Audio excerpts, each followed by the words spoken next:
Alright, welcome to our first recording this year. This is Mr. Chingman. I'm talking to you through the power of a microphone here. So I want you to recall something. We're doing this so that you can watch this whenever you want. You can go back, look at the videos, study before a test.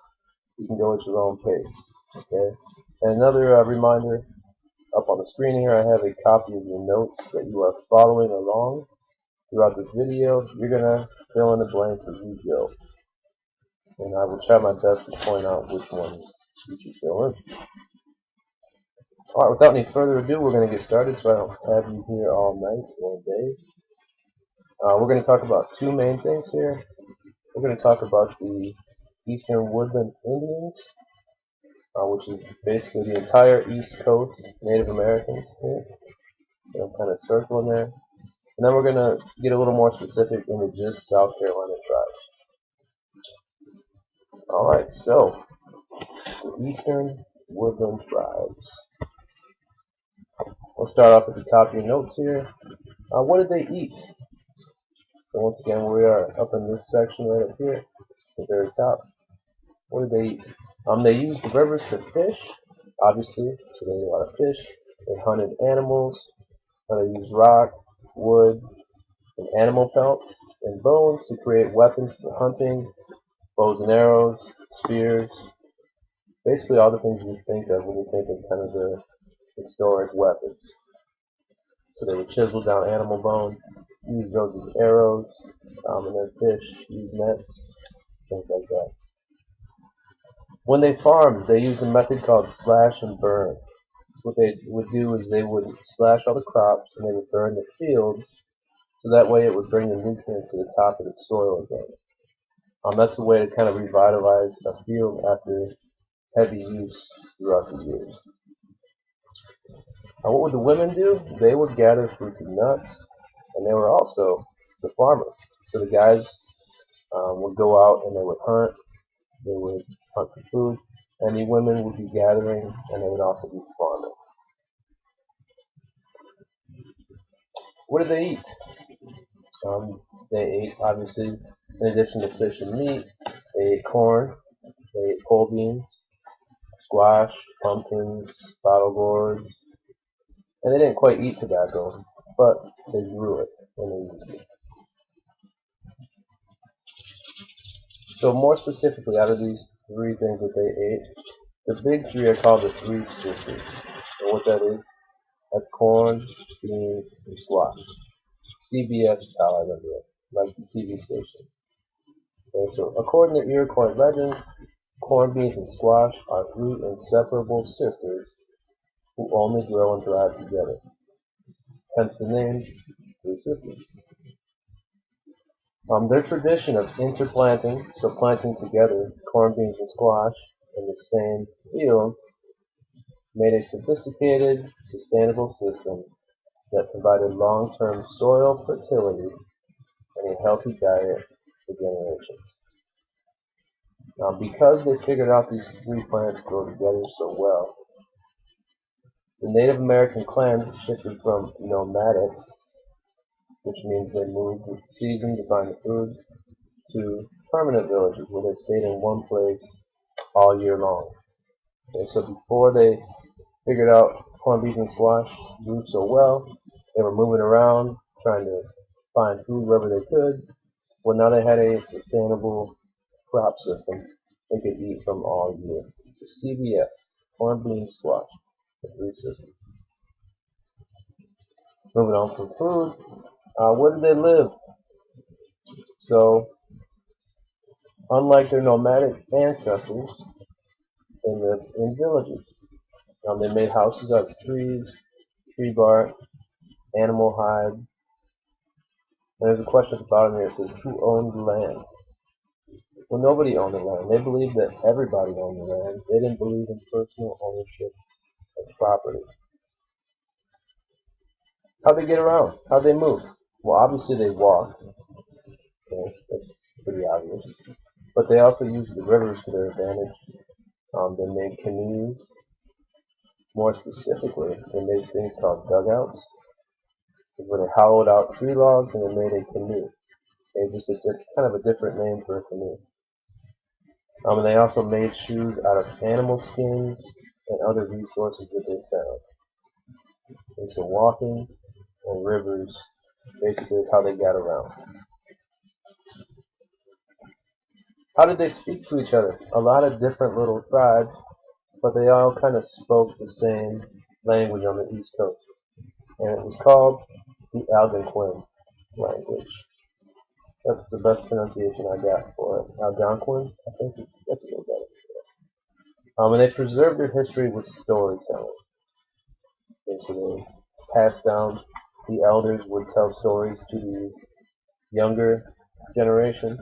They would keep passing it down to the generations to preserve the culture. Alright, let's check in with these notes here. You should have all the way to right if you're finished up right now. Remember, if you need to go back, go back. Okay? You can pause it whenever you want. That's one of the good things about doing this. So now we're going to look at the three major eastern woodland tribes from South Carolina. Getting a little more specific. Alright, Catawba, Yamasee, Cherokee. They're all from South Carolina, but they're all a little bit different. They got their own unique characteristics. Let's start with Catawba. That means the river people. They lived in the Piedmont region. Okay, so kind of below the mountains, rocky foothills.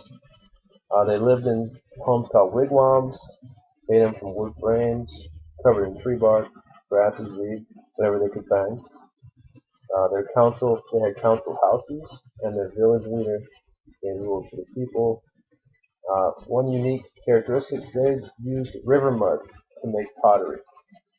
Okay, so the red mud in the rivers, they would make pottery. One of the first people, or one of the basically the first tribes that ever made pottery. Okay, so they used the river mud to make pottery. Catawba. Next up, Yamasee. They lived near the mouth of the Savannah River. Okay, so down the southern part of South Carolina. In the summertime, they lived on the beach, and they made wigwams out of palmetto trees. In the fall, winter, and spring, they lived a little bit further inland, kind of like the Cherokee. They were a nomadic tribe. They moved with the seasons. They didn't have a permanent village. Their village council included women, so they included women heavily in their tribe. They ate clams and oysters because they lived near the beach, and they were driven up from Spanish Florida, which was known as Georgia, present day, up to South Carolina due to a war with the settlers. Okay, so they'd gotten in a war with the Spanish and moved up to South Carolina. So Yamasee, what's one unique thing? Lived on the beach in the summertime, and they were nomadic. Lastly, the Cherokee.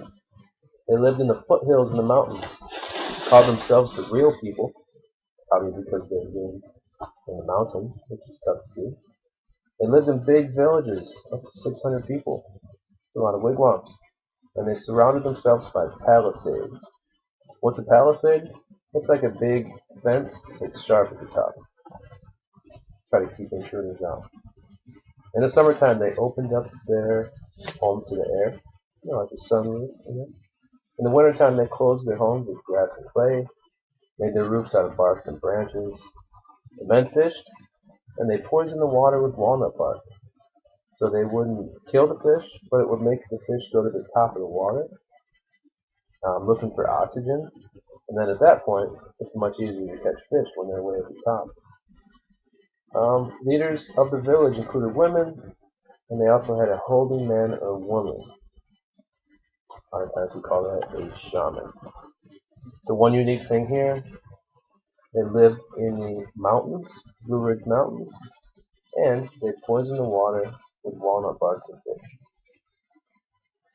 Alright, finally, tying up some loose ends here. Roles of the leaders in these tribes. The council, they made all the important decisions. Okay, so sometimes women were on that, but they made all the important decisions. The shaman, that's a healer, and they were in touch with the spirits and the past ancestors that have passed away. Okay, so the shaman, if somebody was hurt during war, they would go visit the shaman, be healed. The red leader was the leader of the tribe while at war, and the white leader was the leader of the tribe while at peace. So two different leaders. Once again, land ownership. They did not believe in personal ownership of land. Each tribe shared land and used its resources wisely. And last but not least, rivers named after Native Americans. Native villages were almost always located near a river as a food source and a transportation source. Europeans used the name of the nearest tribe that lived along the river to identify that river. So you might have the Cherokee River, the Yenisei River. Hopefully that makes sense for you. Alright, once again, your guided notes should be finished up now. If you missed anything, go back and fill them in. You can pause, you can rewind. That's the power of video. I'll see you in class tomorrow.